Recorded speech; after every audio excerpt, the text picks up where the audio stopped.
go. Okay, so what I wanted to do today was I hope everyone can see my screen here and you'll see the slideshow now.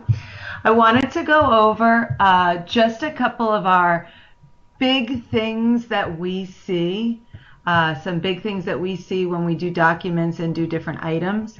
And then I wanted to actually look at a document that I saw came through for upload. And I just want to point out a couple little things to keep your eye on so that, you know, even though if it's internal or external, if it's your group, if it's our group that's creating it, it looks pretty standard because we're using the same templates and the same standards. Okay, so let me go here. So the first thing we remember is the bullets. And oh my goodness, right guys? These bullets drive us a little crazy. So I just wanted to remember and remind you to always use that multi-list level because that's the one that's standardized so that it's a dark purple. It should be a dark purple bullet and a dark purple number. I still put my documents through QA and miss that sometimes. It's always a 1/4 inch per level. So when I look at my bullets here, and you can see this here, when I look at my images, I make sure there's one tick mark in between the indentations on the ruler. And then headers 1 and 2 line up, and like we said, always dark purple.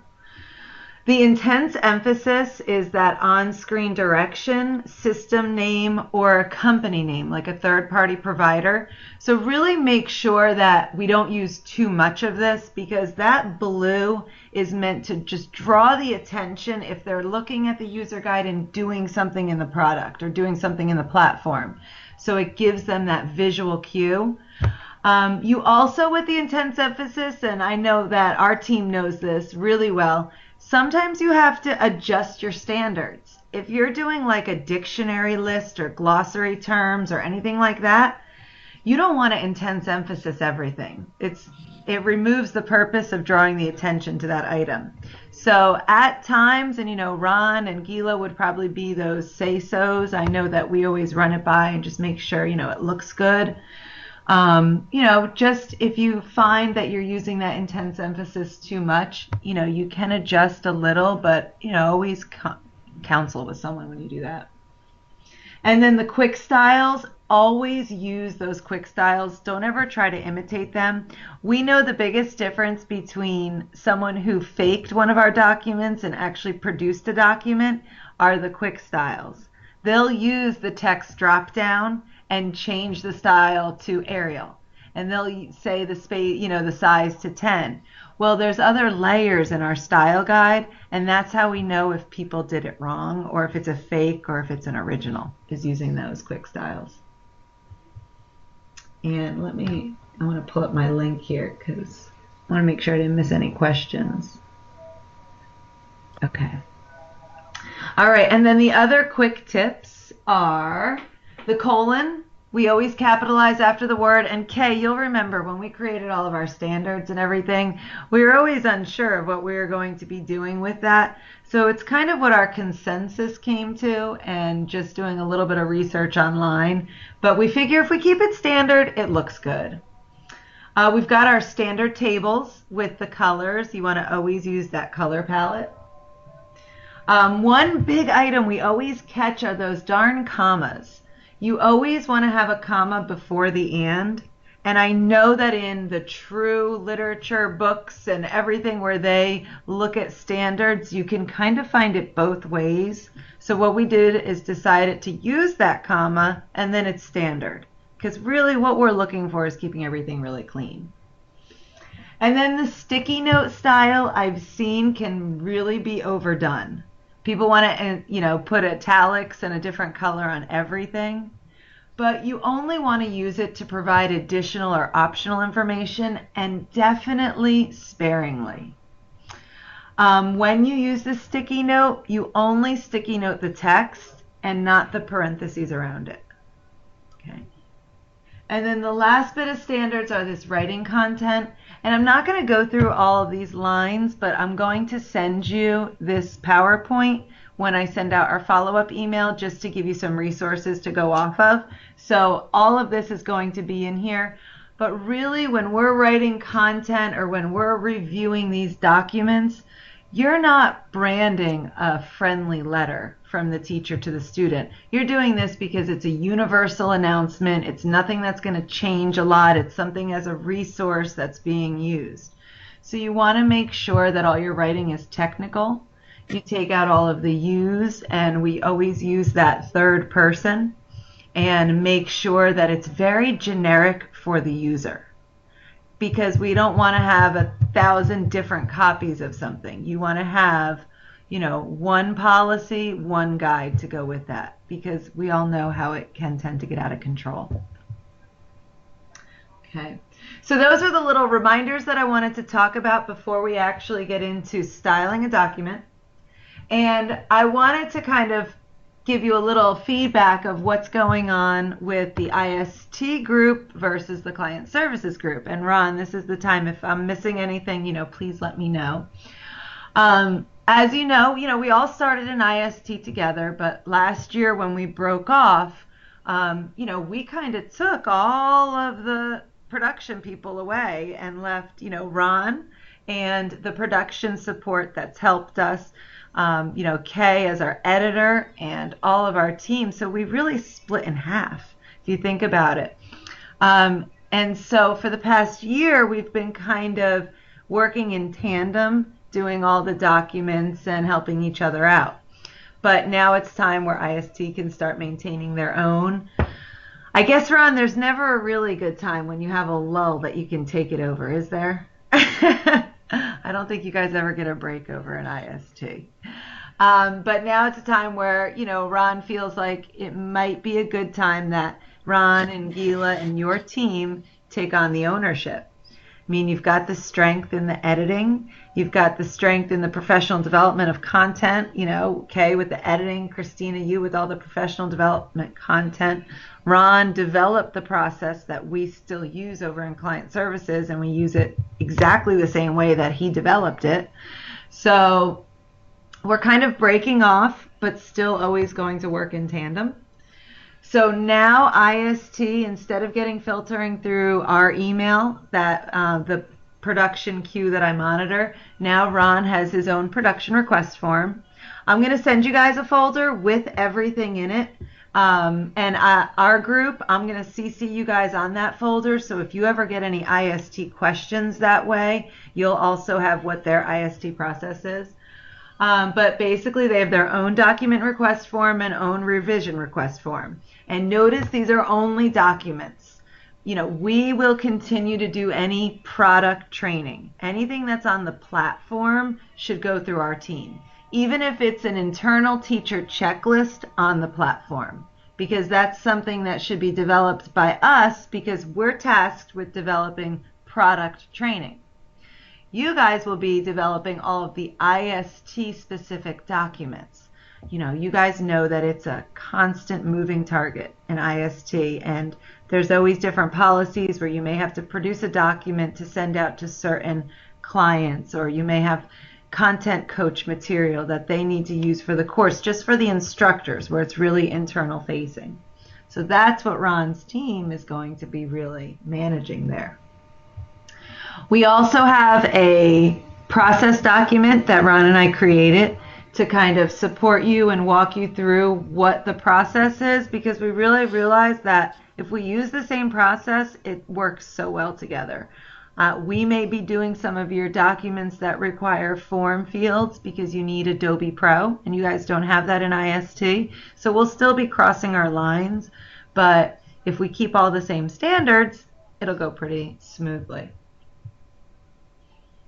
So what we're going to do right now is take a look at the documents that I'm going to be sending you, and then go through a document itself. And while I'm going through the document, I want to see if you guys can see any of the issues that I see, and if we can kind of brainstorm it together. So first thing I want to show you is that document process that I talked about. And here you're going to see this is just a simple checklist for you to go across to see how someone in IST can produce a document. Because instructors love creating things, and you really want to keep a handle on how many versions of things are out there. So going through this process keeps everything up to date, keeps everything in the repository link, and it keeps everything valid. So that, I mean, we've really trimmed down our documents. We trash so many old ones we see floating around. So here's the document process, but it also talks a little bit about our team, we're the professional learning team, our responsibilities. So if you're talking with an IST instructor, content manager, state lead, and they want something, you can kind of refer back to this and see, okay, is this going to be in our domain or is this in their domain? And then we can work together on if it's a tandem where they have a couple documents and a simulation, we kind of split it up and work it together. Divide and conquer. That's how we succeed. You also see there's some resources, and I'm going to send you guys all these resources, but there is now IST-specific versions of everything. There's an IST template for documents, and this is what all of your items should go on so that we know the difference between internal and our external. It looks the same, but you know, we love those little changes so we can find the fakes. You can see here at the footer, you can see it's for IST use only. And that's really also going to help from versions floating around where an external client might pick up an IST document where the policy is completely different. It's completely different between what IST does and the district instructors. So we'll have that. So you'll have those specific templates for your documents. And then I'll also give you those production request forms. And you'll see with the request forms, they go directly to Ron's inbox, and they're also CC'd with Gila. And then it's always good to have two people on these. I check them, and then Donna, it gets CC'd to. That way, you catch any duplicates. And then you could counsel with each other to see, is this a viable resource? Is this something we're really going to put our time and energy into that can be used? Or is this a one-time deal that really doesn't need to be produced? And that'll help with your workload. All right, so do we have any questions? I'm right at my halfway point where I want it to be. Do you guys have any questions before we open up a document? Just kind of everything I talked about with the standards. I know it was quick. You'll get copies of everything. The new process for IST versus, you know, what goes to you guys and what we'll create. Anything like that?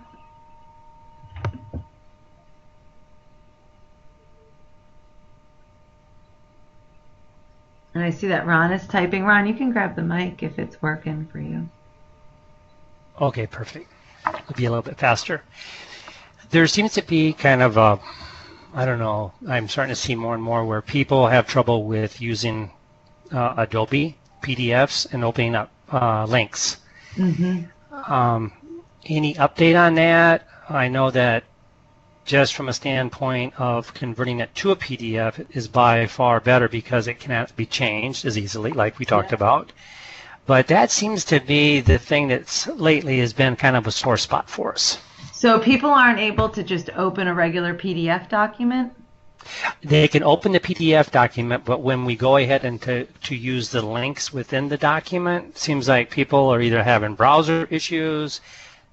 It just seems like that we're just having, it's just becoming a little bit more, we're hearing complaints. That's how I would say.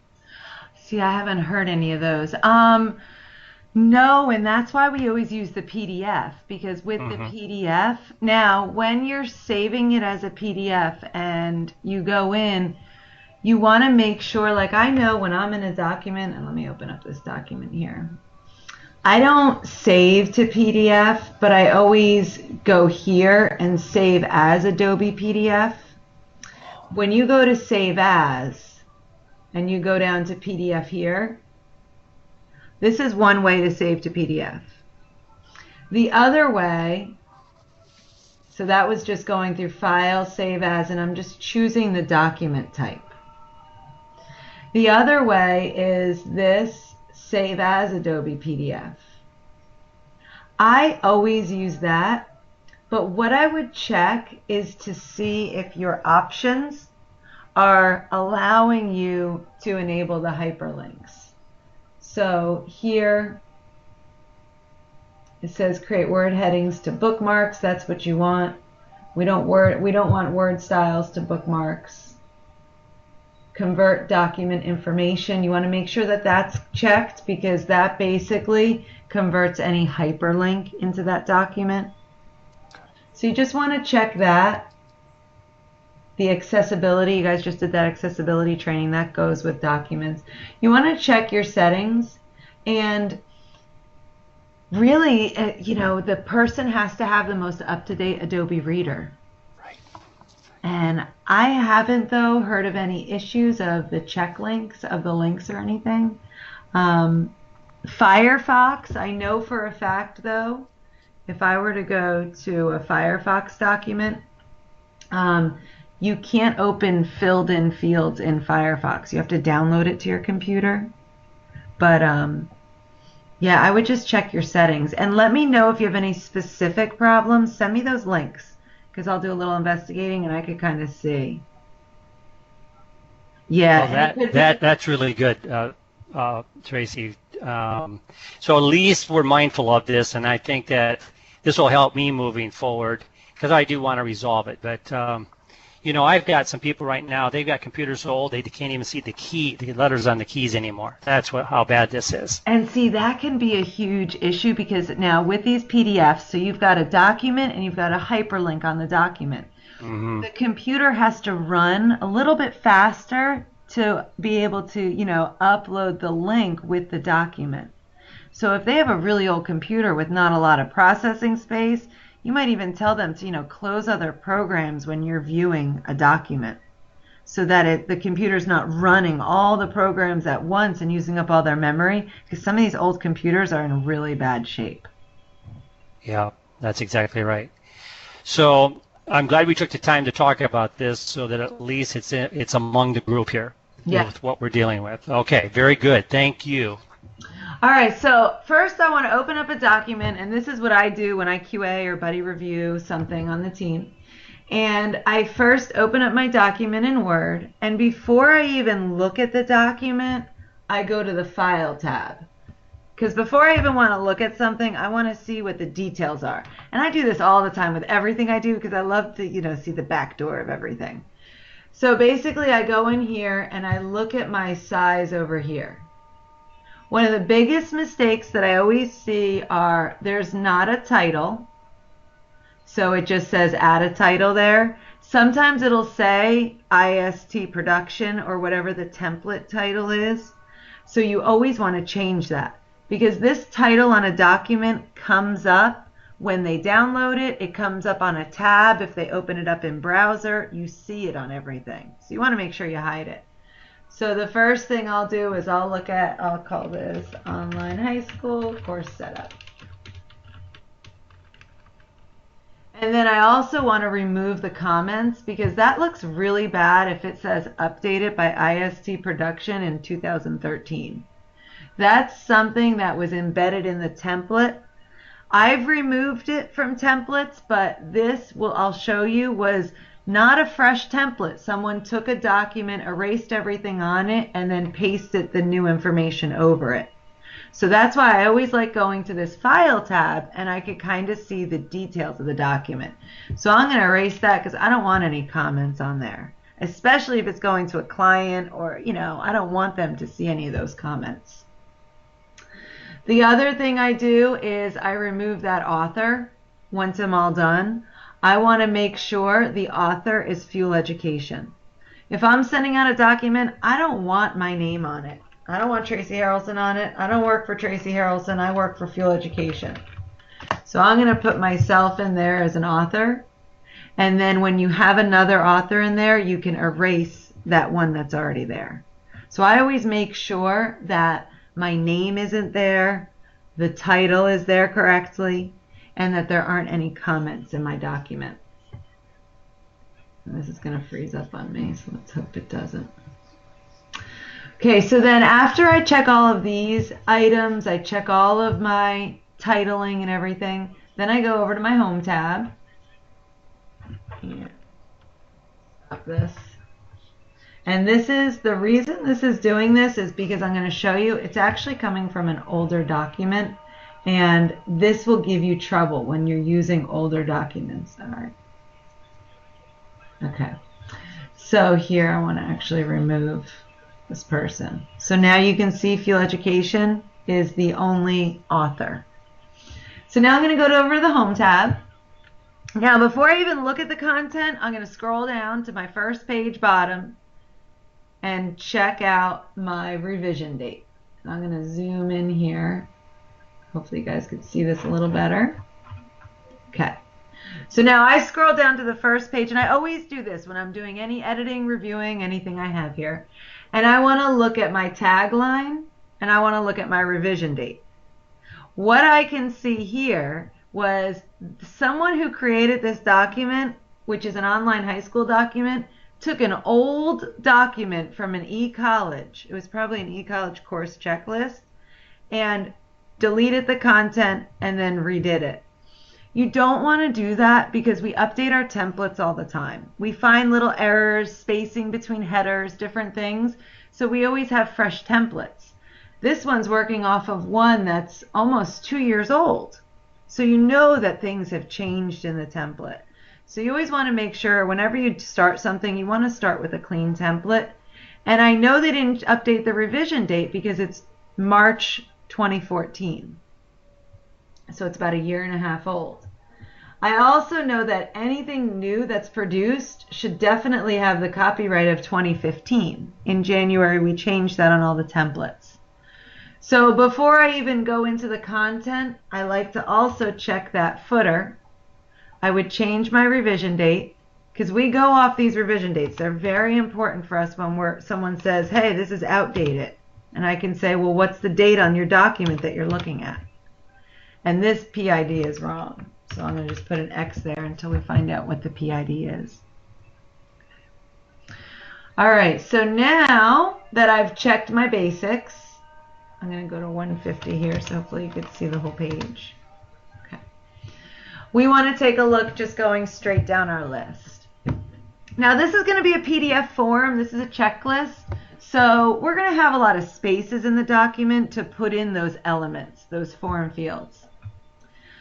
Your first item up here, they're using a sticky note to center this. If you are going to use your quick styles up here, you can see they didn't use the styling guide to put in this title. They used the font pickers. Because see how it's on bold, PR? That's really not even a style. So basically up at the top, we usually put it as a subtitle because it's underneath the title. And it's already styled for you. Okay. So now I know that that's correct because I actually used the correct styling tool here. And see that? It's still giving us bold. This is an old template. If I were doing this over, I would start a fresh page somewhere. Then we are going down to the teacher information. This is good, right? Because it's just, we're going to put in a form field here. Now we're going to go here to the content. What's one thing that, and you can put in the chat or grab the mic, what's one thing that you see that is wrong with this document? Looking at this here. Anyone? Oh, good, Kay's typing. Christina's typing. The bullets. Yeah! Bullets are thorns in our sides, right? Yes. Excellent. Definitely too much blue also. Perfect. And the bullet style. You guys got it. You're so good. They're not these links here. Eagle eye, Michelle. I wasn't even scrolled down there. The links are also incorrect, and you can see a little bit of capitalization. So now remember the 1/4 inch rule. Everything goes in a 1/4 inch by level on the document. So here for video demonstrations on checklist items, go to the Online High School Basics course. You've got classroom setup and communication. Well, this is a directive. It's kind of an area in the course. So I can see this part up here. We can leave it as blue, but you don't have to. You can see what it would look like as a regular font. And you can see they did not use the style guide here. And if you're going to use a bullet, you want to make sure you use that multi-list style. See how I use that 3rd bullet over? and I'm going to use that multi-list style. Now you can see my 1/4 inch rule. I've got 2 ticks in, starts the bullet, 2 ticks over, starts the text. I know it's a purple. If I click on it and go to my color picker, you can see it's halo over purple. And I'm pointing it to it with my hand, and that's, you guys don't see that right here. So now I know, okay, that looks good. Now, with the blue, classroom setup is the name of a lesson in a training course. So I could see that blue if you wanted to. But like I said before with the bluing of things out, if you feel like it's too much blue, then you can definitely make that distinction, and Ron and whoever's doing that final QA can give that overall yes or no. But that would, I don't know with that one, that looked like a little too much blue for me, so I probably would have kept it as the automatic Arial. Okay. Yeah, Ron, you agree too. Yeah, sometimes too much blue, it definitely, this is nice, the Online High Schools Basics course, but the other would be a little too blue. All right, I'm going to go to my pre-course checklist. A lot of you guys said these check boxes. These were done very creatively, but it wouldn't work as a PDF. You can see they inserted 2 different document bullets in this document. You can't use that on a PDF. So what you would actually do is back it up and tab it over like the bullet. We'd remove those, tab it over like the bullet. Then what we would do for a PDF form is we would insert in Adobe Pro that checklist. I'm not going to do all those because I've got about 2 minutes here. And I'm going to scroll down. I would do that for all of them. Here you can see, let's take a look at just this paragraph here. Or actually, let's look at this one up here. Create course calendar using dynamic schedule or pacing guide. Really want to watch the consistency of the capitalizing. If it's a proper noun, it would be capitalized, if not lowercase. Save to your computer. Here's a period with the and.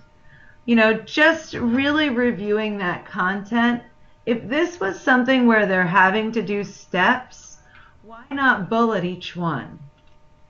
If you're doing something like this, so that you have that consistency and you're either writing 1, 2, 3 steps, or you're writing paragraph form, but you're doing it consistently through that document. Michelle picked out the hyperlink. Always use this hyperlink here. You want to also make sure there's no space underlined after the word. It's only underlining the word, and you would definitely lowercase that.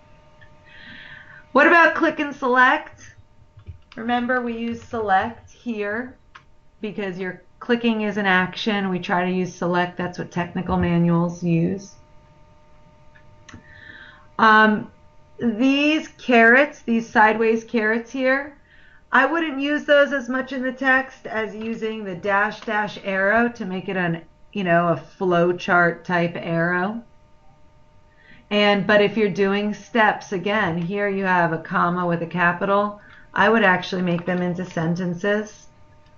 Select the plan, take out all the unnecessary words, create event, add calendar, separate it out if you need to. And then the last thing down here that I saw was the different color blue. And this is just another example of always use that style sheet because it's very subtle, but it definitely catches your eye if it's something that's different. Okay. So I went a minute over, and I do apologize, for going late, but I want to pause here before you guys all take off and see if you have any questions or if there's anything that you want me to show you or go over. I'm hoping, I know that some of you have been out of styling documents for a while because of your many hats that you wear, and hopefully you're able to pick up a couple tips or pointers. And when in doubt, we've got Mandy, Michelle, Deb, myself. We live in this world. This is our only hat that we wear. So if there's any question that you guys have, please let me know. Kay, that's a great question. I actually use the 2-word grade book. Kay had a question, do you use grade book 1 word or 2 words?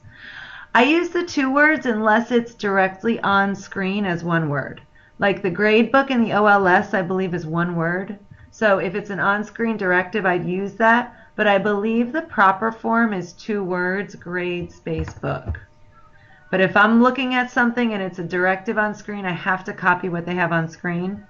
But I always try to use the 2. Because that always spell checks me, and that's how I know. All right, well, if you guys have any questions, please hang on.